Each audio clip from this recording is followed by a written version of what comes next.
വലിയ നീക്കം നടക്കാൻ പോവുകയാണ്. അതായത് ഇതുവരെ ഒളിച്ചിരുന്ന മൊജ്തബ ഖമനേയി ഇതാ പുറത്തു വരികയാണ്. ആയത്തുള്ള അലി ഖമനേയുടെ സംസ്കാര ചടങ്ങുകൾക്ക് പോലും വരാത്ത മൊജ്തബ ഇപ്പോൾ പ്രത്യക്ഷപ്പെടുന്നതിന് പിന്നിൽ എന്തോ ഒരു വലിയ നീക്കമുണ്ട് എന്നത് നമുക്ക് കൃത്യമായും വ്യക്തമായും മനസ്സിലാക്കാൻ സാധിക്കുന്ന കാര്യമാണ്. ഇവിടെ ഇസ്രായേൽ കടുത്ത നിലപാടുമായി രംഗത്തിറങ്ങുമ്പോൾ ഇറാന്റെ അവസ്ഥ ഇനി എന്തായിരിക്കും? മൊജ്തബയെ കൊണ്ട് ഇസ്രായേലിനെ നിലയ്ക്ക് നിർത്താനോ ഇസ്രായേലിനെ വെല്ലുവിളിക്കാനോ കഴിയുമോ? ഇറാന്റെ പരമോന്നത നേതാവ് ആയത്തുള്ള അലി ഖമനയുടെ സംസ്കാര ചടങ്ങ് ഏതാണ്ട് ഒരാഴ്ച നീളുന്ന പരിപാടികളോടുകൂടി ഏതാണ്ട് പൂർണ്ണമായെന്ന് പറയാം. ഈ പൂർണ്ണമായ സമയത്തും സംസ്കാര ചടങ്ങിൽ ഈ സ്വന്തം മകനെ മൊജ്തബ ഒഴിച്ച് മറ്റു 3 മക്കളും പങ്കെടുത്തു. പക്ഷെ അപ്പോഴും മൊജ്തബ ഖമനയി വന്നില്ല. മാത്രമല്ല അവിടുത്തെ ജനങ്ങൾ മുഴുവൻ ഈ മൊജ്തബയ്ക്കെതിരായിട്ടുള്ള നിലപാട് സ്വീകരിച്ചു. പരമോന്നത നേതാവായിട്ട് ഞങ്ങൾ തിരഞ്ഞെടുത്തയാൾ പേടിച്ച് ബങ്കറിനുള്ളിൽ പോയി ഒളിച്ചിരിക്കുന്നു. അങ്ങനെയുള്ള ഒരാളെ ഞങ്ങൾ എങ്ങനെയാണ് ഞങ്ങളുടെ ഒരു ആത്മീയ നേതാവായിട്ട് കരുതുന്നത്? ഈ രീതിയിൽ വലിയ പ്രതിഷേധം ഒക്കെ ഉയർന്നു വന്നതോടുകൂടി IRGC ഒരു വലിയ പ്രഖ്യാപനം നടത്തി. അതായത് അവരുടെ IRNA എന്ന് പറയുന്ന അവരുടെ ഔദ്യോഗിക മീഡിയ ഉണ്ട്, അതിലൂടെ അവർ എക്സിൽ പബ്ലിഷ് ചെയ്തിരിക്കുകയാണ് മൊജ്തബ വരുന്നു. അതായത് അവരുടെ പരമോന്നത നേതാവായിട്ടുള്ള ആയത്തുള്ള അലി ഖമനയുടെ സംസ്കാര ചടങ്ങിനൊടുവിൽ ടെഹ്റാനിൽ വലിയ ഒരു അനുശോചന പരിപാടി സംഘടിപ്പിക്കുന്നു. അവിടുത്തെ ഗ്രാൻഡ് മൊസല്ല എന്ന് പറയുന്ന മോസ്കിന് സമീപം വെച്ചാണ് ഈ പരിപാടി സംഘടിപ്പിക്കുന്നത്. ആ പരിപാടി ഒരുപക്ഷെ അവരുടെ ആചാര്യന് നൽകുന്ന ഏറ്റവും വലിയ വിടവാങ്ങൽ ചടങ്ങായിരിക്കും. അതിൽ മൊജ്തബ ഖമനയി പങ്കെടുക്കും. അതായത് ഇനി ഈ സാമ്രാജ്യ ശക്തികൾക്കെതിരെ കഴിഞ്ഞ 37 വർഷം പോരാടി ആയത്തുള്ള അലി ഖമനയുടെ അതേ പാത പിന്തുടർന്ന് മൊജ്തബ വരും. മാത്രമല്ല മൊജ്തബ എന്തിനാണ് ഈ ചടങ്ങുകളിൽ പങ്കെടുക്കാതിരുന്നത് എന്നതിനും IRGC വ്യക്തമായ ഒരു ഉത്തരം നൽകി. അതായത് ഞങ്ങൾ അടുത്ത തവണ ഇറാനെ എങ്ങനെ മുന്നോട്ട് നയിക്കണം എന്നതിനെക്കുറിച്ച് ഈ ബങ്കറിനുള്ളിൽ ഇരുന്ന് ചില ആസൂത്രണങ്ങൾ, ചില പദ്ധതികൾ പ്ലാൻ ചെയ്യുകയാണ്. ഇതൊക്കെ സാധാരണക്കാർ വിശ്വസിക്കുമോ എന്നുള്ളതാണ് പ്രശ്നം. മാത്രമല്ല ഈ ഇറാഖിൽ നിന്നടക്കം നിരവധി ആളുകൾ ഈ ഖമനയെ സ്നേഹിക്കുന്ന ആൾക്കാർ അവിടെ വന്നു, യുവാക്കളാണ്. അവരെല്ലാം വന്നപ്പോൾ അവർ ചോദിക്കുന്ന ഒരു പ്രധാന ചോദ്യം IRGC എടുക്കുന്ന സ്ട്രോങ് നിലപാട്, അതിനോടൊപ്പം നിൽക്കാൻ അവിടുത്തെ ജനങ്ങൾ മുഴുവൻ തയ്യാറാണ്. എന്നിട്ടും എന്തിനാണ് ഈ മൊജ്തബ ഭീരുവിനെ പോലെ വിളിച്ചിരിക്കുന്നത്? ഇയാൾ പുറത്തേക്ക് ധൈര്യമായിട്ട് വരൂ എന്നാണ് പറയുന്നത്. പക്ഷെ ഇതൊക്കെ ഉണ്ടായിട്ടും ആരും വരുന്നില്ല. ഇവിടുത്തെ പ്രശ്നം എന്താ അറിയോ? ഇറാൻ എന്ന് പറയുന്ന രാജ്യത്തിന്റെ കാര്യങ്ങൾ ഇപ്പോൾ നിയന്ത്രിക്കുന്ന മുഴുവൻ IRGC ആണ്. അവിടെ പ്രസിഡന്റ് ഉണ്ട്, അല്ലെങ്കിൽ മറ്റ് വിദേശകാര്യമന്ത്രിയുണ്ട്, സ്പീക്കറുണ്ട്, ഒന്നും ഒരു രക്ഷയില്ല. IRGC തീരുമാനിക്കും. ഇവിടെ എങ്ങനെയെങ്കിലും പ്രശ്നം കോംപ്രമൈസ് ചെയ്യാനായിട്ട് ഭരണകൂടം ചില ശ്രമങ്ങൾ നടത്തുന്നു. പക്ഷേ IRGC ചെയ്യുന്ന എന്താ? വീണ്ടും ഞങ്ങൾ യുദ്ധപ്രഖ്യാപനം നടത്തുന്നു, ഞങ്ങൾ മൊജ്തബ ഉപയോഗിച്ച് ആക്രമണം നടത്തുന്നു. ഇപ്പോൾ ഈ പശ്ചിമേഷ്യയിലെ ഏറ്റവും വലിയ മിസൈൽ സൈനിക ശക്തിയായിട്ട് ഞങ്ങൾ മാറുന്നു എന്നുള്ള നിലപാടാണ് ഇറാൻ സ്വീകരിക്കുന്നത്. അപ്പോൾ മൊജ്തബയുടെ രംഗപ്രവേശത്തോടുകൂടി ഇനി ഞങ്ങൾക്ക് വേണ്ടത് അദ്ദേഹത്തിൻ്റെ ഉത്തരവാണ്. അദ്ദേഹം ഉത്തരവിട്ടാൽ ഞങ്ങൾ ഏത് നിമിഷവും ആക്രമിക്കും. ആരെ? അമേരിക്കയും ഇസ്രയേലും പോലെയുള്ള വൻ ശക്തികളെ ആക്രമിക്കുമെന്നാണ് പറയുന്നത്.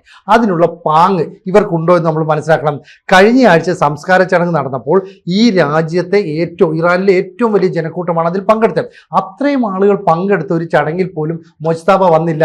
എന്നിട്ട് അവിടുത്തെ വ്യോമ മേഖല മുഴുവൻ അടച്ചുപൂട്ടി. കാരണം ഇസ്രയേൽ വ്യോമാക്രമണം നടത്തുമെന്നുള്ള പേടി നന്നായിട്ട് ഇറാനുണ്ടായിരുന്നു. അത് അടച്ചുപൂട്ടി.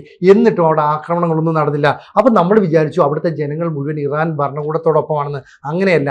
IRGC ഭീഷണിപ്പെടുത്തി വരുത്തിയതാണ് അവിടുത്തെ സർക്കാർ ഉദ്യോഗസ്ഥരെ, പൊതുമേഖലാ സ്ഥാപനങ്ങളിലെ ജീവനക്കാരെ. നിങ്ങൾ മുഴുവൻ നിങ്ങളുടെ രക്ഷിതാക്കളും കുട്ടികളുമായിട്ട് ഈ ചടങ്ങിൽ പങ്കെടുക്കണം. അങ്ങനെ 3 കോടി ആളുകൾ പങ്കെടുത്ത സംസ്കാര ചടങ്ങ് എന്ന രീതിയിൽ ഒരു ഇമേജ് സൃഷ്ടിക്കാൻ IRGC ശ്രമിച്ചു. എങ്കിൽ മാത്രമേ ലോക രാജ്യങ്ങൾക്ക് മുമ്പിൽ ഇപ്പോഴും മതഭരണകൂടത്തിന് വലിയ സ്വാധീനമുണ്ടെന്ന് വരുത്തി തീർക്കാൻ കഴിയുള്ളൂ. പക്ഷേ ഇവർ മറന്നുപോയൊരു കാര്യമുണ്ട്. ഈ ആയത്തുള്ള അലി ഖമനയി ഉൾപ്പെടെയുള്ള 40ഓളം പേരെ കൊന്നതാരാ? മൊസാദാണ്. മൊസാദ് കൃത്യമായിട്ട് ഇവിടെ വല വിരിച്ചിരിക്കുകയാണ്. അതായത് ഈ സംസ്കാര ചടങ്ങ് നടക്കുമ്പോൾ അവിടെ നടക്കുന്ന ഓരോ നീക്കവും ഇവർ കൃത്യമായിട്ട് നിരീക്ഷിക്കുന്നു. അതായത് മൊജ്തബ ഖമനയെ രംഗത്തിറക്കി IRGC ഒരു യുദ്ധപ്രഖ്യാപനം നടക്കുമ്പോൾ അതേ നാണയത്തിൽ തിരിച്ചടിക്കാനായിട്ട് മൊസാദ് ശ്രമിക്കുന്നു. മൊസാദിന്റെ ചാരവലയത്തിനുള്ളിൽ തന്നെയാണ് ഈ ടെഹ്റാനിലെ ഗ്രാൻഡ് മൊസല്ല പള്ളി. ഈ ഗ്രാൻഡ് മൊസല്ല പള്ളിക്ക് മുമ്പിൽ നിരവധി ആളുകൾ കൂട്ടം കൂടി. അവർ ചോദിക്കുന്നു, ഈ മൊജ്തബ എന്ന് പറയുന്ന വ്യക്തിക്ക് ആയത്തുള്ള അലി ഖമനയുടെ അത്രയും പവർ ഉണ്ടോ? പവർ മീൻസ് അയാൾ 10-37 വർഷമായിട്ട് അവിടെ ഭരിച്ച് എങ്ങനെ കാര്യങ്ങൾ മുന്നോട്ട് കൊണ്ടുപോകണം എന്നതിനെ സംബന്ധിച്ച് സംബന്ധിച്ച് കൃത്യമായിട്ടുള്ള ആസൂത്രണമുണ്ട്. പക്ഷേ ഈ മൊജ്തബയ്ക്ക് അങ്ങനെ ഇല്ല. മൊജ്തബ അത്രയും വലിയ ആളല്ല. എന്നിട്ടും അയത്തുള്ള എന്ന് പറയുന്ന ആ ബഹുമതി, ആ കസേരയിൽ ഇരിക്കുന്ന വ്യക്തി, അതാണ് മൊജ്തബയോട് ഇപ്പോൾ IRGC കാണിക്കുന്നത്. ഇവരുടെ ലക്ഷ്യം വളരെ കൃത്യമാണ്. IRGC കാര്യങ്ങൾ നിയന്ത്രിക്കും. മൊജ്തബയെ ഒരു റബ്ബർ സ്റ്റാമ്പായിട്ട് ഒരിടത്ത് കൊണ്ടിരുത്തും. എന്നിട്ട് വീണ്ടും അമേരിക്കയ്ക്കെതിരെ, ഇസ്രായേലിനെതിരെ ആക്രമണം നടത്തും. ഹോർമൂസ് കടലിടുക്കിൽ തങ്ങളുടെ നിയന്ത്രണം വരുത്തും. അപ്പോൾ ശത്രുക്കളുടെ ഈ നീക്കത്തെ കൃത്യമായിട്ട് നിരീക്ഷിക്കുന്ന മൊസാദ് ആണെന്നറിയാം. മൊസാദ് അടുത്ത കാര്യം ചെയ്യുന്നത് എന്താ അറിയോ? ഇന്ത്യയും ഇസ്രായേലും തമ്മിൽ ഇപ്പോൾ ചില സൈനിക ആയുധ ഇടപാടുകളിൽ കൂടുതൽ നീക്കങ്ങൾ നടത്തുന്നു. അതായത് ഇന്ത്യ നമ്മുടെ ശത്രു രാജ്യമായ പാകിസ്ഥാൻ, ബംഗ്ലാദേശ്, അതുപോലെ തന്നെ ചൈന തുടങ്ങിയ രാജ്യങ്ങൾ ഏതെങ്കിലും രാജ്യമായിട്ട് ശത്രുവാണെങ്കിൽ, അല്ലെ ശത്രുത പുലർത്തുന്നുണ്ടെങ്കിൽ ആ രാജ്യങ്ങൾക്ക് നമുക്ക് ആയുധം കൊടുക്കും. ഇപ്പം ഇന്തോനേഷ്യക്ക് നമ്മൾ ബ്രഹ്മോസ് കൊടുത്തു. അപ്പോൾ ഇസ്രയേലിൽ നമുക്ക് ചില സമയത്ത്, ഇപ്പോൾ കാർഗിൽ യുദ്ധത്തിൻ്റെ സമയത്തൊക്കെ നമ്മളെ സഹായിച്ച, അതുപോലെ നമ്മൾ ഒരുപക്ഷെ ഇസ്രയേലിന് ബ്രഹ്മോസ് മിസൈൽ കൊടുക്കുമോ എന്നാണ് ഇപ്പോൾ സംശയം. അങ്ങനെയാണെങ്കിൽ ഇവർ ഈ IRGC മൊജ്തബയെ ഇറക്കി മിസൈൽ ഉൾപ്പെടെയുള്ള പ്രതിരോധ സംവിധാനമായിട്ട് വരുമ്പം ഇന്ത്യയുടെ നമ്മുടെ വജ്രായുധമായിട്ടുള്ള ഈ ബ്രഹ്മോസ് അത് ഇസ്രയേലിന് കൊടുത്താൽ ഇസ്രയേൽ അതുമായിട്ട് ഇറങ്ങില്ലേ? അപ്പം മൊസാദ് അങ്ങനെ ഒരു നീക്കം നടത്തുമെന്നുള്ള വലിയ ആശങ്ക ഇപ്പോൾ ഇറാനുണ്ട്. പക്ഷേ ഇറാനെ സംബന്ധിച്ചിടത്തോളം IRGC ഭ്രാന്തമായ നിലപാട് സ്വീകരിക്കുന്നു. ഗ്രാൻഡ് മൊസല്ലയിൽ ഇത്രയും ആളുകൾ കൂടുമ്പോൾ മൊജ്തബ ഖമനേയി വന്നാൽ അവിടെ ഒരു ആക്രമണം ഉണ്ടാകാനുള്ള സാധ്യതയുണ്ട്. ആ ആക്രമണത്തെ എങ്ങനെ ചെറുക്കുമെന്ന് ഇറാൻ പ്രസിഡന്റിന് അറിയില്ല, അവിടുത്തെ സ്പീക്കർക്ക് അറിയില്ല, മറ്റു ഭരണ നേതാക്കൾക്കൊന്നുമല്ല. അവർ പറയുന്നു, ഞങ്ങൾ പറയും, നിങ്ങൾ അനുസരിച്ചാൽ മതി. അപ്പോൾ ഒരു വലിയ ആക്രമണം ഉണ്ടാകാനുള്ള എല്ലാ സാധ്യതയും വരുന്ന ആഴ്ച സംഭവിക്കും. തീർച്ചയായിട്ടും ഇവിടെ ഇപ്പോ ഇറാനിലെ ഒരു ഭരണ പ്രതിസന്ധി നിലനിൽക്കുന്നുണ്ട്. അതായത് IRGCയും സൈന്യവും ഭരണകൂടവും തമ്മിൽ ഭിന്നത വലിയ രൂക്ഷമായിട്ടുണ്ട്. അതിന്റെ കാരണം എന്ന് പറയുന്നത് നമുക്കറിയാം, ഹോർമൂസ് ആണ്. ഹോർമൂസിൽ പിടിമുറുക്കണം എന്നാണ് IRGC പറയുന്നത്. ഹോർമൂസ് വഴി ഒരു കപ്പലുകളും കടത്തിവിടാതെ ലോകത്തെ തന്നെ അടച്ചുപൂട്ടുന്ന വക്കിലേക്ക് കാര്യങ്ങൾ കൊണ്ടെത്തിച്ചാലേ നമ്മൾ പറയുന്ന വഴിക്ക് ഇസ്രായേലും അമേരിക്കയും ലോകവും വരൂ എന്നാണ് IRGC പറയുന്നത്. പക്ഷേ പ്രസിഡന്റായ പെഷസ്ക്യാന്റെ നേതൃത്വത്തിൽ ഉള്ള ഭരണകൂടം പറയുന്നത്, നമുക്ക് സംസാരിച്ച് നമ്മുടെ നിലപാടുകൾ അവരെ അറിയിച്ച് പ്രശ്നം സംസാരിച്ച് പരിഹരിക്കാം, അല്ലാതെ രാജ്യങ്ങളെ മുഴുവൻ, ലോകത്തെ മുഴുവൻ പ്രതിസന്ധിയിലാക്കുന്ന ഒരു ഘട്ടത്തിലേക്ക് കടക്കണ്ട എന്ന് പറയുമ്പോഴും IRGC ഇത്തരം നെറികെട്ട തീരുമാനങ്ങളിലേക്ക് പോകുന്നത് അവിടുത്തെ ഭരണകൂടത്തെ വല്ലാതെ ബുദ്ധിമുട്ടിക്കുന്നുണ്ട്. അപ്പൊ സ്വാഭാവികമായും IRGCയും ഭരണകൂടവും തമ്മിൽ ഒരു ഭിന്നത അവിടെ രൂക്ഷമായി നിലനിൽക്കുന്നുണ്ട്. ഇതിനിടയ്ക്ക് ഈ ഹോർമൂസിൽ ഇറാനെ രക്ഷിക്കാൻ റഷ്യയും വരുന്നുണ്ട് എന്ന് ചില വാർത്തകൾ കേൾക്കുന്നുണ്ട്. ഇപ്പൊ ഹോർമൂസ് അമേരിക്കയുടെ മാത്രമായി, ഇനി ഹോർമൂസിലൂടെ കടന്നു പോകുന്ന കപ്പലുകൾക്ക് അമേരിക്കയ്ക്ക് ചുങ്കം കൊടുക്കണം. അമേരിക്ക അത് പ്രഖ്യാപിച്ചു കഴിഞ്ഞല്ലോ. ട്രംപ് ആയതുകൊണ്ട് പിന്നെ നമ്മൾ ആ വിഷയം കൂടുതൽ ചർച്ച ചെയ്യുന്നില്ല എന്ന് മാത്രം.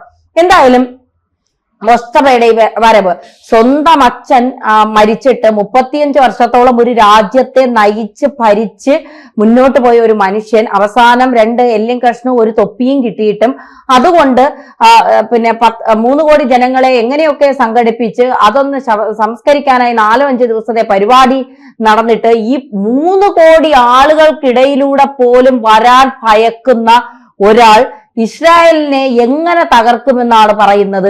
ഇനി ഞാൻ വരുന്നു, എന്റെ അച്ഛന്റെയും എന്റെ അച്ഛൻ ഉൾപ്പെടെ മരിച്ചവരുടെയും ചോരയ്ക്ക് പകരം ചോദിക്കാൻ ഞാൻ വരുന്നു എന്ന് ചോദിക്കുമ്പോ, നീ ഇതുവരെ എവിടെ ആയിരുന്നടേ എന്ന് സാധാരണക്കാർ ചോദിച്ചാൽ അതിൽ കുറ്റം പറയാൻ കഴിയില്ല. കുറ്റം പറയാനല്ല, ചോദിച്ചു തുടങ്ങി. അതുകൊണ്ടാണ് പറയുന്നത്. അതായത് ഇനി വന്ന് എന്ത് ചെയ്യാനാണ്? ഈ 3 കോടി ആളുകളുടെ ഇടയിലൂടെ നടന്നു വരാൻ കഴിയാത്ത ഒരു മനുഷ്യനെ സ്വന്തം അച്ഛന്റെ ശവസംസ്കാര ചടങ്ങിൽ മൊസാദിനെ ഭയന്ന് അവിടെ വരാൻ കഴിയാത്ത ഒരു മനുഷ്യൻ ഇനി വന്ന് എന്ത് ചെയ്യുമെന്നാണ് പറയുന്നത് എന്നാണ് ലോകം തന്നെ ചോദിക്കുന്നത്. ഇപ്പൊ IRGC പറഞ്ഞത് എന്താ അറിയോ? ഞങ്ങളുടെ ഇസ്ലാമിക വിപ്ലവത്തിന്റെ നായകനാണ് മൊജ്തബ. അതായത് ഞങ്ങളുടെ നേതാക്കളെല്ലാം കൊല്ലപ്പെട്ടാലും ഞങ്ങളുടെ വിപ്ലവ വീര്യം തകരില്ല. മൊജ്തബ ഖമനേയി അവിടുത്തെ പരമോന്നത നേതാവിന്റെ കസേരയിൽ ഇരുന്നാൽ മതി, ബാക്കി കാര്യങ്ങളെല്ലാം ഞങ്ങൾ ചെയ്യാം. പശ്ചിമേഷ്യയിലെ വലിയ ഈ സൈനിക അതുപോലെ തന്നെ മിസൈൽ ശക്തിയായിട്ട് ഞങ്ങൾ മാറി. ശരിയാണ്, ഇറാൻ വലിയ മിസൈൽ ശക്തി തന്നെയാണ്. ആ രീതിയിൽ മിസൈൽ എല്ലാം വിന്യസിച്ചുകൊണ്ട് ഇറാൻ ഒരു ആക്രമണത്തിന് സജ്ജമാകുന്നു എന്നാണ് പുറത്തു വരുന്ന വാർത്ത. മാത്രമല്ല, തങ്ങളുടെ ഈ പ്രിയപ്പെട്ട രക്തസാക്ഷിക്ക് ഗ്രാൻഡ് മൊസല്ലയിൽ വെച്ച് ഇന്ന് വരെ രാജ്യം കാണാത്ത തരത്തിലുള്ള ഒരു വിടവാങ്ങൽ ചടങ്ങ് നടത്തുകയാണ്. ആ വിടവാങ്ങൽ ചടങ്ങിൽ ആയിരക്കണക്കിന് ആളുകളല്ല, ലക്ഷക്കണക്കിന് ആളുകൾ പങ്കെടുക്കും. ആ പങ്കെടുക്കുന്നവരുടെ മുമ്പിലേക്ക് ഞങ്ങൾ മൊജ്തബ ഖമനയെ അവതരിപ്പിക്കും. ആ മൊജ്തബ ഖമനയെ വരുന്നതോടുകൂടി ഞങ്ങളുടെ രാജ്യത്തിന് ഇതാ പുതിയ നായകൻ വന്നു എന്ന് ലോകത്തോട് വിളിച്ചു പറയും. അങ്ങനെ ഒരു നീക്കം നടത്തിയാൽ അതിന് പ്രത്യാക്രമണം നടത്താൻ മൊസാദ് തയ്യാറാകും. അങ്ങനെ ഒരു ആക്രമണം നടത്തിയാൽ ലോകം തന്നെ സ്തംഭിച്ചു പോകുന്ന ഒരവസ്ഥയുണ്ട്. കാരണം ഈ 5 ദിവസം നീണ്ടു നിന്ന ഈ സംസ്കാര ചടങ്ങുകളിലൊന്നും ഒരു പരിപാടിയിലും പങ്കെടുക്കാത്ത ആളാ. അതിനുശേഷമാണ് ആര് വരാൻ പോകുന്നത്? ഈ മൊജ്തബ ഖമനി വരുന്നത്. ആ മൊജ്തബ ഖമനിയുടെ നീക്കം അക്ഷരാർത്ഥത്തിൽ പശ്ചിമേഷ്യയെ വീണ്ടും യുദ്ധക്കളമാക്കും. മൊസാദിന്റെ വല അവർക്ക് പൊട്ടിക്കാൻ കഴിയുമോ എന്നുള്ളത് നമുക്ക് കാത്തിരുന്ന് കാണേണ്ടി വരും. കൂടുതൽ വാർത്തകളും വിശേഷങ്ങളും നിങ്ങളിലേക്ക് എത്താൻ ABC മലയാളം സബ്സ്ക്രൈബ് ചെയ്യുക, ബെൽ ബട്ടണും അമർത്തുക.